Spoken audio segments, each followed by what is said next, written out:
안녕하세요. 빅머니의 권미란입니다. 10년물과 3개월물의 금리 역전 현상이 이틀째 이어졌습니다. 투자자들이 해야 할 일은 손실을 최소화할 수 있는 전략, 바로 매수를 신중히 하고요. 짧은 매매를 유지하면서 리스크 관리를 굉장히 철저히 해야 한다는 것입니다. 이 밖에 관망과 또 방향성의 확인 과정, 그리고 세 번째, 적절한 자산 분배로 리스크를 해지하는, 리스크를 분산시켜두는 그러한 전략들이 필요한 것입니다. 위험 자산이 오르든 안전 자산이 오르든 어느 쪽으로든 수익을 볼 수 있는 그러한 최적의 포트폴리오를 구성해 둬야 한다라는 것이겠죠. 경기 둔화를 선반영한 것도 맞고요. 그리고 현재 여전히 약세장 구간이라는 건 역시 맞습니다. 이러한 분위기를 계속해서 인지하면서 시장을 바라보셔야 되겠습니다.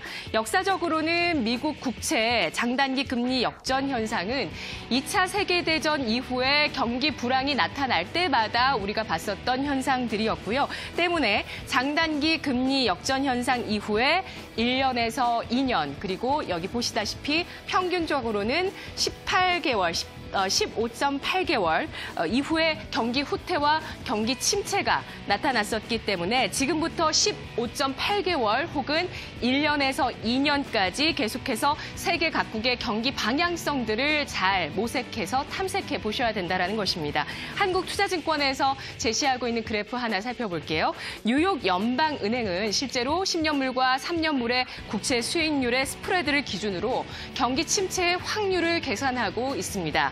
현재 뉴욕 연은 모델에서 따르면 2020년 3월에 경기 침체가 올 확률은 24%인데 만일 이러한 역전 현상이 1개월 이상 지속된다면 향후 12개월 이후에 경기 침체 발생 확률은 50% 이상으로 뛰게 됩니다. 지금부터 한 달 동안 장단기 금리 역전 현상이 지속되는지 여부가 너무나도 중요하다라는 것이고요. 이것이 체크 포인트입니다. 경기 후퇴 또는 경기 침체의 시그널이 될 수 있을 것인지 1개월 이상 이러한 현상이 지속되는지 여부에 달려 있고요. 또한 10년물과 2년물은 아직 역전되지 않고 평탄화되어 있는 상황이기 때문에 이것의 역전 여부도 역시 확인해 보셔야 되겠습니다. 지금 경계는 하되 확대 해석은 하지 말자라는 것이 시장의 중론이고요. 이러한 경계감을 사실은 1년 혹은 2년까지 끌고 계속해서 시장에서 나아가야 된다라는 것입니다. 우리나라의 화폐 단위가 바뀌게 될까요? 어제 이주열 한국은행 총재가 이러한 것의 공론화 필요성을 언급했습니다. 국회의원의 질문이 있었는데 리디노미네이션이 논의될 필요가 있다라고 생각한다라고 얘기했고요. 장점 못지않게 단점도 따르기 때문에 논의를 하더라도 조심스럽게 할 필요가 있겠다라고 코멘트를 했는데요. 자, 지금 우리나라의 화폐 단위를 바꿔야만 하는 그러한 적절한 적기일까요? 과연 장단점을 보시고 여러분은 어떻게 생각하시는지 판단해 주시기 바라겠습니다. 사회적인 논의에는 여러분의 의견도 함께 들어가기 때문이죠. 리디노미네이션은 통화 단위를 바꾸는 것이고요. 화폐 액면가를 동일한 비율의 낮은 숫자로 변경하는 조치를 말합니다. 마지막 리디노미네이션이 있었던 것이 우리나라에서 1962년이었고 이후에 60여 년 동안 이러한 통화 단위가 유지가 됐습니다. 우리나라 그동안 경제가 비약적으로 성장했죠. 그러한 경제적인 규모에 대비해서 통화 단위가 서로 균형이 맞지 않다. 이러한 의견들은 그동안 많았었고요. 당시 대비해서 명목 국민소득은 4,000배 이상 성장을 했고 화폐 단위가 그대로이다 보니까 표기와 거래에서 다소 불편함이 있었다는 것이죠. 리디노미네이션의 장점 보겠습니다. 거래와 회계상 기장의 간편화, 편의성이 있습니다. 자국 통화의 위상을 높일 수 있다는 점도 있습니다. 마지막으로 가장 큰 장점인 것 같아요. 지하자금의 양성화입니다. 화폐 액면가를 바꾸게 되면 보유 중인 현금을 쓸 수가 없습니다. 그래서 이것을 은행으로 와서 모두 교환해야 됩니다. 그러한 과정 속에서 지하자금이 대거 양지로 드러나게 되고요.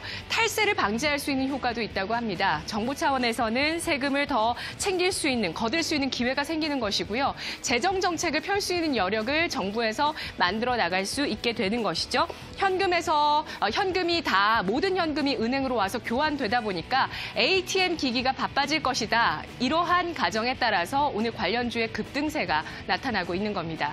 단점 보시죠. 만만치 않습니다. 우선은 국민들의 심리적인 저항이 불안이 있습니다.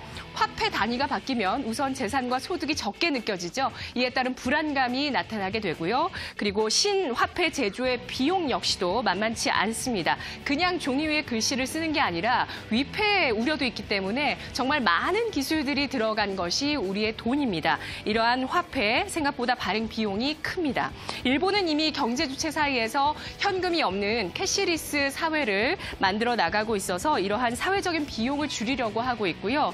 신고 화폐 교환 때 사회적인 비용 역시도 크게 나타나게 됩니다. 전국의 ATM기, 자판기 역시도 모두 교체해야 됩니다. 그리고 기업들의 컴퓨터 시스템상 회계 입력 체계도 바꿔야 하는데 여기에도 비용이 들어가게 됩니다. 마지막 단점은 물가 상승의 가능성이죠. 1,000원 하던 것이 100원, 10원 하게 되면 좀 싸게 느껴지죠. 그래서 소비자들의 어떤 지갑이 좀 많이 열리게 되고요. 더불어서 파는 사람 입장에서도 900원 하던 게 9원이나 0.9원이 되면 편의상 1원이나 10원으로 올려버리기가 쉽습니다. 만약에 현금이 없어진다면 뭐가 수혜일까요? 글로벌 비현금 결제 규모 살펴보겠습니다. 2016년에 4,826억 달러를 기록했었던 것이 2021년에 8,764억 달러까지 늘어날 것으로 보여지면서 연평균 성장률이 12.7% 성장세 예상되고 있습니다. 편의성과 안전성 때문에 디지털 금융 거래가 확산되고 있고요. 중국과 인도가 전 세계 캐시리스 사회를 이끌고 있다는 분석 나오고 있습니다. 중국은 신용카드의 인프라가 갖춰지기도 전에 먼저 제3자 지불 결제 수단이 확산됐습니다. 그래서 또 PC보다도 모바일 결제 중심으로 지금 시장이 형성돼 있고요. 알리페이나 위챗페이, 휴대폰으로 그냥 간편하게 모든 것을 결제하는 것이죠. 알리페이, 위챗페이가 50대 40의 시장 점유율을 가져가고 있습니다. 인도는 위조 지폐를 없애고 지하 경제를 소멸하기 위해서 2016년 11월에 화폐 개혁을 했는데 이때 이용 가능한 현금이 부족해져 버렸습니다. 이때 독보적인 대안으로 모바일 결제 서비스가 부상하면서 캐시리스가 급격하게 진행 중이라고 합니다. 우리나라는 신용카드가 발전하면서 사실 캐시리스의 비중 자체는 전 세계에서 높은 수준입니다. 글로벌 최고 수준의 모바일 디바이스 보급에도 불구하고 단 모바일 기반의 디지털 금융 같은 혁신은 현재 우리나라는 좀 부족하다라는 분석 나오고 있고요. 핀테크 서비스의 비중이 아직은 매우 낮은 수준입니다. 하지만 최근 정부의 금융결제 서비스 인프라 혁신안이 발표되게 되면서 간편결제 서비스 활성화의 환경이 조성됐다. 이러한 분석들 나오고 있습니다. 리디노미네이션, 신중한 논의가 필요한 문제입니다. 편의성도 있지만 물가를 자극하거나 비용을 높일 수 있는 그러한 우려가 있기 때문이죠. 국민소득 3만 달러 시대에 진입한 지금 늦어지면 또 안 될 문제이기도 할 것입니다. 지금 공장 자동화나 로봇, 전자 상거래가 발전하게 되면서 비용이나 물가는 조금 제어가 가능한 4차 산업혁명 시대인데요.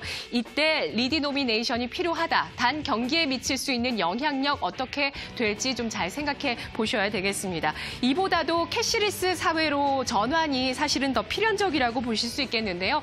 금융혁명의 여건이 현재 우리나라에서 만들어졌다는 점, 규제 샌드박스 수혜주로 얼마 전에 제가 또 언급을 해드렸는데요. 1월 17일이더라고요. 그때 보여드렸던 관련주 함께 다시 한번 보겠습니다. 캐시리스 수혜주, 핀테크 수혜주입니다. 네이버, 카카오, NHN 엔터테인먼트, SBI, 핀테크 솔루션즈, 코나이, 키움증권, 다우기술, 웹캐시, 갤럭시아컴즈 등의 종목들이 있습니다. 이 시각 주요 경제 뉴스 고은별 아나운서입니다.